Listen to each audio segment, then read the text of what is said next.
Set in feudal Japan, Princess Rengiku is in a bit of what I'll call a life dilemma. After losing her family to a warlord named Karimata and his men, Rengiku straps her father's greatest creations in a large box on her back. What's in the box? Mech puppets. What the hell is that thing?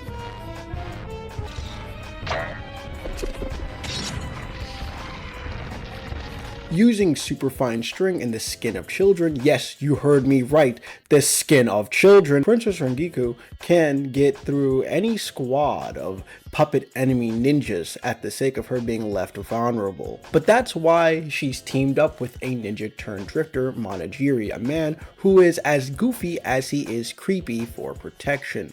Will the princess ever regain her kingdom? Will Monogiri avenge his fallen ninja clan? And did I skip out on major details of the plot and story? Yes! My drill is the drill that creates the heavens! Shake, shake!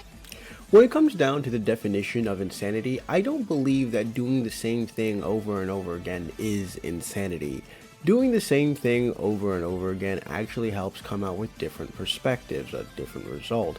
Say you're trying to date and on the 5th date you find something about you or find out something about the other person you don't like. Yeah, you don't like it, but you've come out with a new perspective on what you might want to look forward to in the future till you find something or someone you're comfortable with or working with. Meaning that even if you fail at the next person you date, hey, at least you still can go again and still be able to try to see someone else that you connect with. Yeah, tedious and annoying, but hey, at least you know something else that you might want out of someone. And hey, even if you do it again and again and again and again, at least you still know what to expect.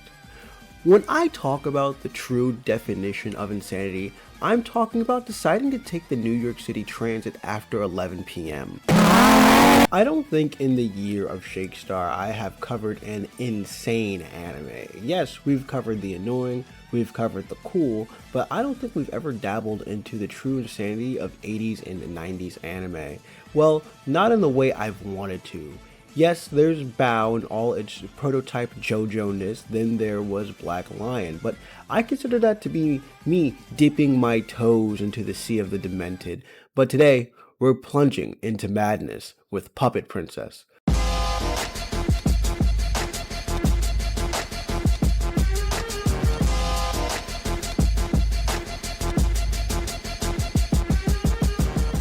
Hirotoshi Takaya is the director of Puppet Princess. He's mostly known as a key animator and a character mech designer. He worked on the main character designs for Yu-Gi-Oh! Zexal, as well as keyframes for, oh my god, Apocalypse Zero, which is even more insane anime than this one. But Puppet Princess seems to be the only pie that Takaya had all his fingers in, from the directing to the character design and the storyboarding. Originally, I thought Puppet Princess was its own original title, but it's actually based on a short story collection by the mangaka Kazuhiro Fujita. Who is Fujita? Well, he's the mangaka behind Ushio and Tora, for One, a manga that wouldn't get its full anime adaptation till 2015, a full 25 years after its manga debut. But we're not going to get into that today, because today we are gathered to talk about Puppet Princess. Puppet Princess was animated by TMS Entertainment with the help of Sunrise, Studio Boomerang, Hidashi Pro, and Mizo Planning doing the in-betweens.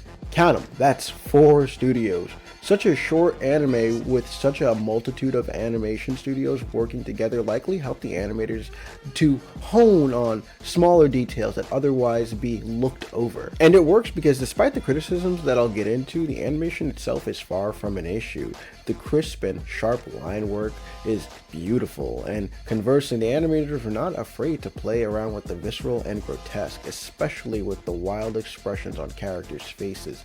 Attention to detail and stylistic choices really make this anime stand out. It also doesn't hurt that the character design in this anime is actually really good. It's visually interesting, which elevates it from being over-the-top, schlocky, violent bloodfest to somewhat of top-notch art. Emphasis on somewhat, because this is an anime that does have, this. Sir Monoduro. It's Monogiri. I was thinking that you'll probably end up dead after the dust settles tomorrow. That would be such a shame, wouldn't it? After all, you're such a lovely woman.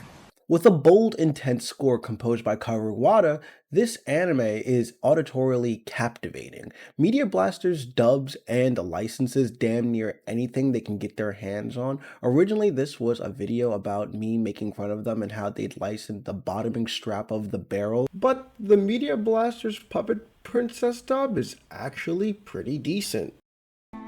This fight was really just an excuse for me to take revenge on these wretched puppets. Is that so? So that good-for-nothing princess has managed to get this far, eh? I think out of the whole cast, I say the only voice that doesn't go as well is Monojiri. He sounds less like a samurai and more like a 90s newscaster. I want him to tell me the traffic and weather on the 8s. I get it. The dolls may be powerful, but that doesn't matter too much if it's easy to get to you while you're working them. I've decided to place my life in your hands, and I will serve you as best I can as a ninja. Manipulation is a ninja's life. However, I refuse to be manipulated by a puppet.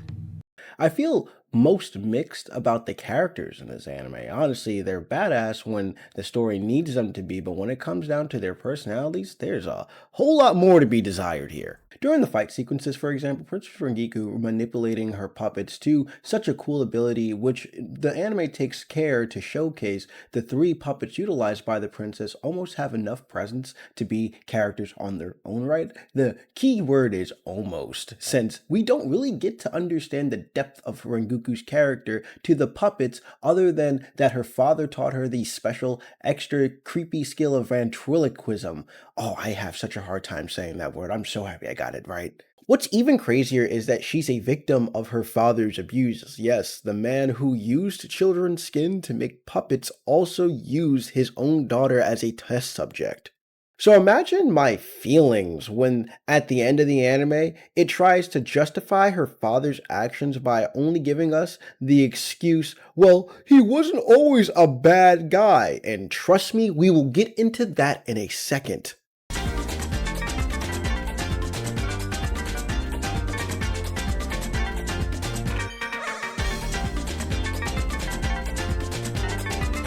Manojiri's abilities within battle are highlighted as well, as he is a powerful and skilled warrior. The way Rengiku and Manojiri come together and have each other's backs during battle sequences show a strong chemistry that unfortunately does not get carried through to any of their other scenes together. Their connection outside of the princess's revenge arc is stilted, uncomfortable, and at times downright inappropriate. The worst scene in the entire OVA is one in which Manojiri follows Rengoku out while she's taking a bath and attempts to Show you the pleasures of the flesh! What the hell? Don't try to fight it. That's gonna be a yikes for me, dog. What's wrong?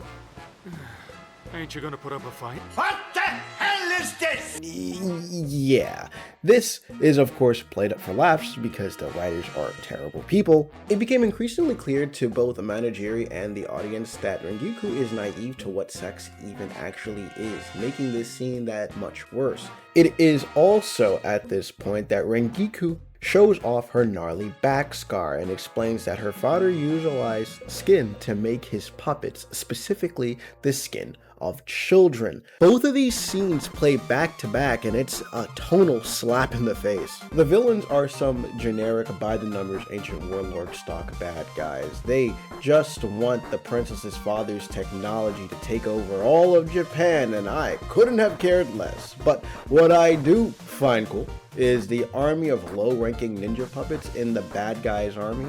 Their movements are so disjointed and fast, it made me jump when I first saw them move for the first time.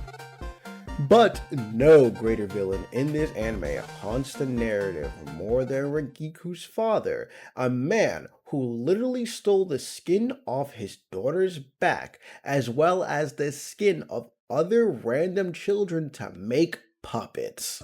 This in particular is something that the warlord who took over seems to have continued, as there is at least one scene in which the audience witnesses child trafficking in the form of soldiers rounding up and beating children. Why? One of the plot holes is the sentient puppet, which Rangiku explains is made from children's skin. There's no indication that it's actually sentient at all. We see it clench its fingers like once, and I'm here like, okay, big deal. The next time the audience sees this so-called sentient puppet, it has fused with the enemy warlord in a steampunk-esque cyborg type situation. Was it ever truly sentient? How did it fuse with the enemy warlord? Why children? All the anime has to tell us is, who's to say? While the viewers can see that Rengiku's father's puppet obsession has created a darker, more brutal reality both in and after his own lifetime, the narrative tries to play it back via flashback. While Rangiku and Monogiri are exacting the revenge they've been building up to, Rangiku attempts to sacrifice her father's puppets and herself as a means to becoming free from the burden of the ventriloquist nightmare that is her life. We watch as she remembers the time for all 5 fucking seconds that she and her father played with puppets together during her childhood. I assume that this must have taken place before he stole the skin off her body, as it's depicted to be a warm memory. This to me brings up more questions, like for example, at what point does a hobbyist tip from casual fan into psycho hell-bent on blood libel and skin stealing? Bro's puppet obsession into freakazoid weirdo would make for an insane r/hobby drama post. The skin of children, ninjas, steampunk feudal warlords, and ventriloquism, this anime is a cocktail of fuck shit.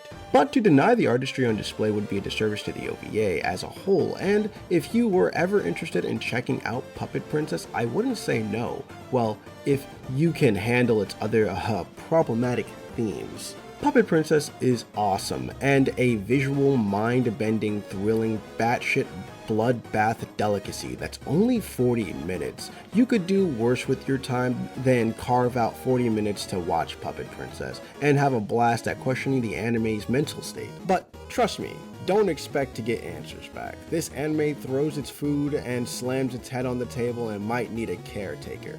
What I'm trying to say is give this anime a firearm, baby. Till next time.